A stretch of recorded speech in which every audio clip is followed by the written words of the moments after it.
ទស្សនវិស័យគ្នាញមូសាកាយកមកបន្តសេរីរឿងពលឺថ្ងៃក្នុងមន្ទីរក្នុងដៃភាគទី35របស់យើងទៀតហើយមិនចូលសេរីរឿងរបស់យើងណាសូមគ្នាយើងជួយ like comment subscribe និងសញ្ញារូបនៅចំផានណាអញ្ចឹងហើយកុំមកខាប់ពេលយើងចូលសេរីរឿងរបស់យើងទៅចាប់ផ្ដើមនៅក្នុងភាគនេះសូមចាងគាត់បានរៀបរាប់កាលពីគាត់នោះនៅក្មេងកាលពី7ឆ្នាំមុននៅពេលវេលាប្រហែលដូចជាពេលនេះមានរឿងមួយបានកើតឡើងនៅពេលដែលគាត់នោះកំពុងតែជិះឡានជាមួយនឹងឪពុករបស់គាត់នៅពេលហ្នឹងគេចាប់ផ្ដើមនិយាយទៅកាន់លោកប៉ារបស់គេថាតើខ្ញុំអាចទៅរស់នៅជាមួយនឹងលោកយាយរបស់គេបានអត់ដើម្បីឲ្យខ្ញុំអាចនៅជិតម៉ែរបស់ខ្ញុំបានដែរហើយប៉ាក៏ដូចគ្នាដែរប៉ាមិនចាំបាច់ឃើញខ្ញុំទៀតទេគាត់បានលើកដូច្នោះគាត់បានតទៅនឹងសំណួររបស់គេនោះទេគាត់បានជានិយាយថាឲ្យគេនឹងបិទបង្អួចទៅហើយគេនឹងក៏បានបិទបន្ទាប់ពីប៉ារបស់គេឃើញម៉ាំនឹងគាត់បានត្រង់តែដកដង្ហើមធំតែប៉ុណ្ណោះសូនចាគេនៅទៅបន្តសម្លឹងមើលទៅខាងក្រៅបង្អួចទាំងងសោកសៅបន្ទាប់មកគេក៏បានមកមើលធានម្ដាយរបស់គេជាមួយនឹងឪពុករបស់គេ3ឆ្នាំពេញហើយចាប់តាំងពីម៉ាក់របស់ខ្ញុំបានស្លាប់ដោយសារតែជំងឺ3ឆ្នាំហើយក្នុងអំឡុងពេលនេះអ្វីដែលយើងមានអារម្មណ៍គឺមានតែភាពទទេកាន់តែធំដែលការបាត់បង់របស់នេះបានបន្សល់ទុកហើយម្នាក់ក្នុងចំណោមពួកយើងបានព្យាយាមបំពេញភាពទទេនោះតែរបៀបរៀងខ្លួនតើត្រូវចំណាយពេលប្រហែលឆ្នាំទៀតតើពួកយើងអា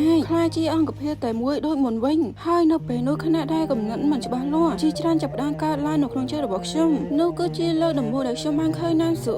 នៅពេលនោះគេក៏បានកលេចមើលទៅជាន់ខាងលើដោយគាត់ថាខ្ញុំឆ្ងល់មែនទែនតើមនុស្សដែលកំពុងឈរនៅជាន់ខាងលើទាំងនោះគឺជាគ្រួសាររបស់នេះមែនទេហើយគេនឹងក៏បានកលេចមើលទៅជ្រុងម្ខាងដែលឪពុករបស់គេនឹងកំពុងតែនិយាយទូរស័ព្ទជាការប្រសាណាខ្ញុំគូតាធ្វើមិនអើពើនឹងនេះហើយគ្រាន់តែបន្តដើរទៅមុខទៅនៅពេលដែលអូសូនចិនហ៊ានបន្តទៅមុខដោយកាយរៀងនឹងស្រាប់តែមីអូស៊ូចាប់ទាញខោគេតែម្ដងដែលធ្វើឲ្យគេនឹងចង់លុកប្រឡងយកតែមែនទែនជុំកដុំឆាបរើហើយនាងធ្វើឲ្យខ្ញុំភ័យដល់ចង់កាំវីដេអូហើយនេះនៅភ្លាមនឹងគេស្រាប់តែចាប់អារម្មណ៍ទៅនឹងស៊ូដែលនាងកំពុងតែយំបន្ទាប់ពីអូសូនចិនឃើញគេយំស្អែកមកនឹងគេរៀងផ្លឹកដែរប៉ុន្តែនាងក៏បានកវិតដើរចេញពីខោបោគេហើយនាងក៏បាននិយាយសុំទោសទៅកាន់សូនចិនតែមានអារម្មណ៍ថាខ្មាស់អៀននាងស្មានថានោះជាគ្រូសាស្ត្ររបស់នាងនៅពេលដែលគេឃើញទង្វើរបស់នាងបាននឹងគេក៏មិនបានប្រកាន់ដែរអូនាងជាអ្នកកាន់ខ្ញុំមកសោះហើយលើបានជាភ័យទៅវិញបន្ទាប់ពីពេលនោះមកគេក៏បានដើរចាក់ចេញពីនេះដោយមិនបាននិយាយអ្វីសោះនៅពេលនោះខ្ញុំគ្រាន់តែចង់គេឲ្យឆ្ងាយពីឪពុករបស់ខ្ញុំដោយបានងាកមើលមួយផ្លេតដូច្នេះខ្ញុំគ្រាន់តែដើរឆ្លងកាន់ក្បែរនាងទៅប៉ុន្តែនៅពេលដែលខ្ញុំកំពុងតែធ្វើដំណើរត្រឡប់ទៅវិញស្រាប់តែមានកំណត់មួយកើតឡើងនៅក្នុងចិត្តថាប្រហែលជានាងកំពុងតែស្ថិតនៅក្នុងស្ថានភាពដូចខ្ញុំដែរពេលនោះខ្ញុំប្រាថ្នាពីក្នុងចិត្តថាប្រសិនបើខ្ញុំអាចត្រឡប់ទៅវិញហើយនិយាយជាមួយនាងសម្បីតែពី3ម៉ាក៏បានប៉ុន្តែនាងមើលទៅប្រហែលជាអាយុស្មើនឹងខ្ញុំនៅអំឡុងពេលដែលគេបានមករៀននោះគេស្រាប់តែបានលើសិស្សជាច្រើនបាននិយាយថាមានសិស្សស្រីម្នាក់បានផ្ទេរចូលមកថ្នាក់ទី7មែនទេតើនាងស្អាតដែរទេខ្ញុំនឹងបានយ៉ាងម៉េចខ្ញុំមិនទាន់បានមើលមុខនាងផ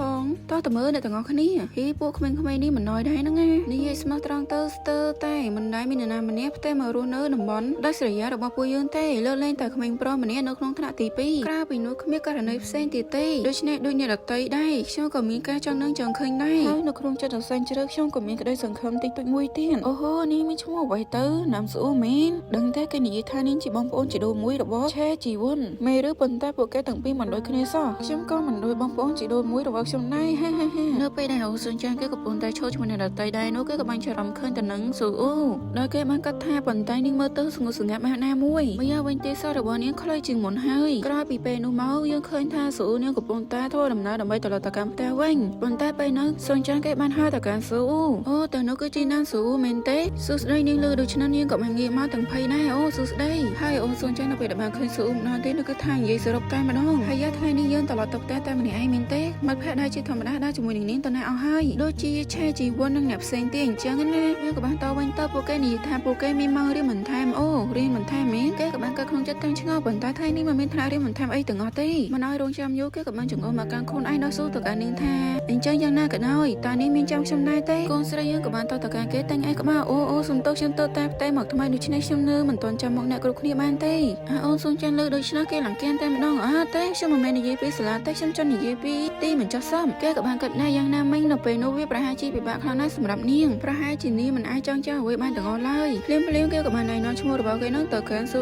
ខ្ញុំឈ្មោះជីសុងចាន់លោកក្រយើងស៊ូសុតគ្នាផងណាប៉ុន្តែណាស៊ូផ្ទាល់ពីការចង់ដឹងចង់ឃើញរបស់មនុស្សគ្រប់គ្នាចំពោះសិស្សថ្មីដោយសារតែនាងតែងតែមានបរិយាកាសស្ងប់ស្ងាត់មិនយូរប្រហែលក៏គ្មាននរណាម្នាក់ហ៊ានចូលទៅជិតនាងទៀតឡើយខ្ញុំក៏ព្យាយាមស៊ូសុតនាងរាល់ពេលដែលពួកយើងបានជួបគ្នាដែរប៉ុន្តែរឿងរបស់ពួកយើងក៏បានបញ្ចប់ត្រឹមតែប៉ុណ្ណឹងសេចក្តីប្រាថ្នាចង់ចូលទៅជិតមនុស្សម្នាក់ដែលមិនអនុញ្ញាតឲ្យនរណាចូលទៅក្នុងពិភពរបស់ខ្លួនក៏បានរសាត់បាត់ទៅតាមពេលវេលាដែរបន្តមកមានរឿងមួយបានកើតឡើងប៉ុន្តែ តែមិនយល់ប្រមាណរឿងមួយទេក៏បានកើតឡើងណានស៊ូចាប់ផ្ដើមដើរទៅគ្រប់ទីកន្លែងជាមួយនឹងជូវ៉ាន់យ៉ុងពិតមែនហើយមិនថាខ្ញុំចង់ឬមិនចង់ក៏ដោយកសែភ្នែករបស់ខ្ញុំតែងតែតាមមើលពួកគេទាំងពីរជានិច្ចតើវាដោយសារតែជូវ៉ាន់យ៉ុងជាគូរបស់ឃាតករមែនទេឬដោយសារតែពួកគេទាំងពីរជាគូដែលចម្លែកខ្លាំងពេកឬប្រហែលជាដោយសារតែខ្ញុំបានស្គាល់នាងមុនពេលនោះយូរមកហើយគេក៏បាននឹកឃើញរឿងរ៉ាវទាំងបំបាយម៉ាដែលគេនៅបានចូលទៅកាន់នាងហើយគេចាប់ផ្ដើមមានអារម្មណ៍ថាសោកស្ដាយមែនទែនបើការនោះខ្ញុំគ្រាន់តែព្យាយាមឲ្យខ្លាំងជាងនេះបន្តិចតើខ្ញុំអាចខ្លាចជាមនុស្សដែលនៅក្បែរនេះជំនួសគេបានអត់បើសិនជាពេលធម្មតានេះប្រហែលជាគ្រាន់តែជាការសោកស្ដាយមួយដែលបានកើតឡើងមួយភ្លែតហើយក៏បាត់ទៅ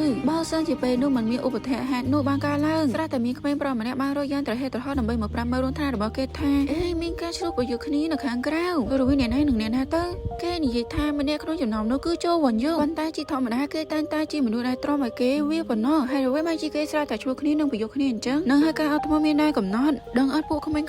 អញ្ចឹងមានរឿងមួយពួកដែលតែងតែរំខានធ្វើបាបគេបានទីណានស៊ូអ៊ូឲ្យចូលមកពាក់ព័ន្ធនឹងរឿងនេះទៀតផងចាអូនសុនចាន់ឲ្យទៅលើតែតជាមួយនឹងណានស៊ូអ៊ូគឺស្ទុះងើបឡើងលឿនតែម្ដងណាគឺថាទៅមុខចេញមកគឺព្រួយបារម្ភអំពីគេយកតែម្ដងយ៉ាងណាក៏ដោយសាច់រឿងយើងក៏បានបញ្ចប់តែទៅនៃរឿងចិននៅអត្តក្រោយណាបាយញ៉ាំ